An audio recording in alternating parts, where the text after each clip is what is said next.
In this video we'll try to describe the best option for a transition at a political, social and economic level, considering an increasingly automated society, with technological and structural unemployment.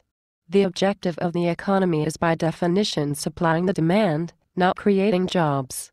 In other words, while a person in 1930 produced food for other 3 persons, that same person today produces for 120. In the same period of time and with less labor. Full employment has never existed, and as time passes it's further off from existence.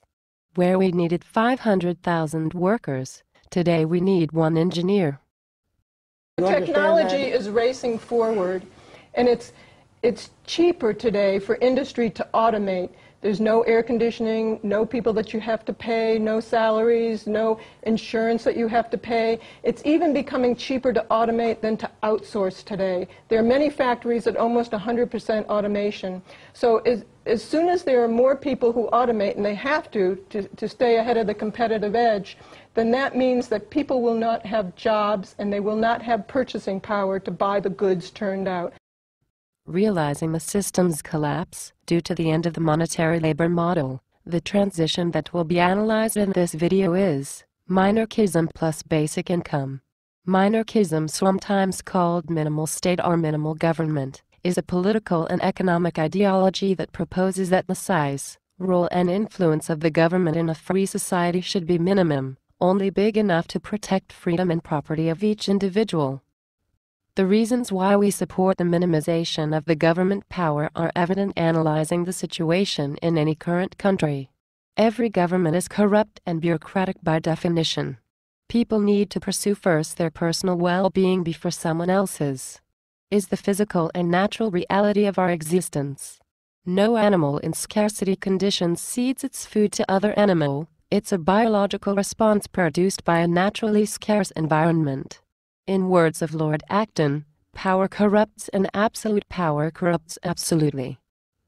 Whenever you have any organization taken over by a bureaucracy like a government, what tends to happen is that input goes up and output goes down.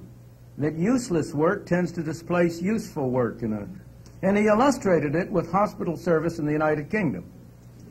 He took the 8-year period from 1965 to 1973. In that 8-year period, the hospital staff, the number of people, went up 28%. Incidentally, administrative and clerical help went up 41%. But what about output? What about what they were producing? Input was up. Well, he measured output by the average number of beds occupied daily. It turned out that the average number of beds occupied daily went down by 11%. And he hastened to go on to explain that the decline in the average number of beds occupied was not for want of patients, that at all times there was a waiting list in the neighborhood of 600,000 people waiting for hospital beds. I don't know how many of you know the scandals in Britain about the waiting periods for what is regarded as optional or postponable surgery, including, for example, bypass operations for heart problems. There are stories of people who waited 3 years to have a bypass operation because that could be postponed. Indeed, some of them managed to die before the operation was performed. 23,000 people just administering other administrators? We'll have to do a time and motion study, see who we can get rid of. We did one of those last year, Minister. And? It transpired we needed another 500 people. What happens if an airline crashes? They go out of business. Clearly in this alternative. Why do we have elevator inspectors? What would happen if one of these elevators failed? That guy would be out of business. Government is not the solution to our problem. Government is the problem. The second point to analyze in this proposal is the basic income, that it would be the system that would allow a peaceful transition to happen towards a highly technical economy.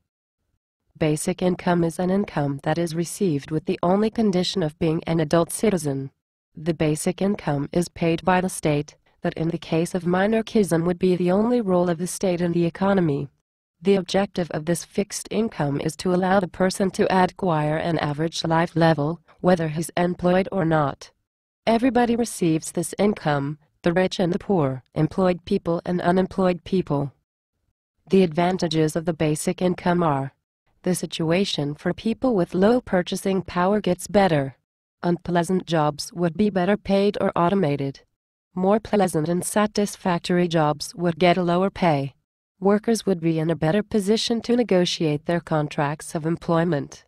It wouldn't be needed to monitor unemployed people working illegally, like with the current unemployment help. Self-employment would be less risky, therefore it would increase.